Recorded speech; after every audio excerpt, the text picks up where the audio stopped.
All right, another record of the day, albums that everyone should own. Comment yours below. For me, I've got 5 that I want to talk about. We've already covered 3 of them. And today's pick is probably going to be maybe the most controversial or surprising pick that I've got.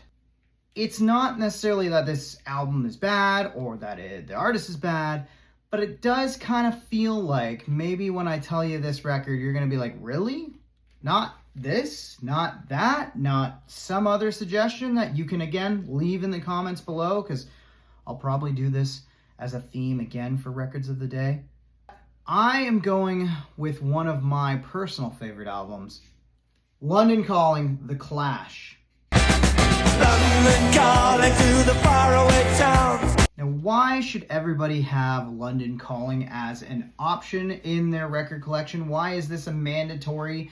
No collection is complete without it, in my opinion. I mean, listen, this record is the perfect gap filler between the 70s and the 80s. It was released in the UK in December of 1979, and America got it in January of 1980. This double album is loaded with everything that makes The Clash great. It is the absolute peak of the Strummer-Jones songwriting duo. There is something for everybody on this record.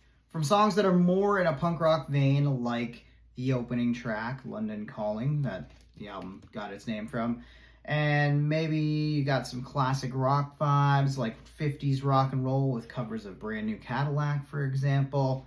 You've got power pop songs like Death or Glory or Lost in the Supermarket. You've got a little bit of reggae and ska influence in there. It really is an album that's got a little something for everyone that you can dig your teeth into and love. And I mentioned how it perfectly kind of ties together the 70s and 80s.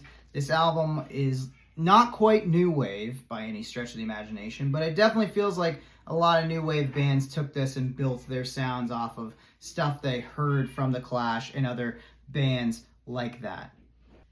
Again, this is an album that doesn't necessarily get talked about all the time on greatest album lists, or maybe it's not the first thing that comes to mind when people start doing these kind of debates and lists.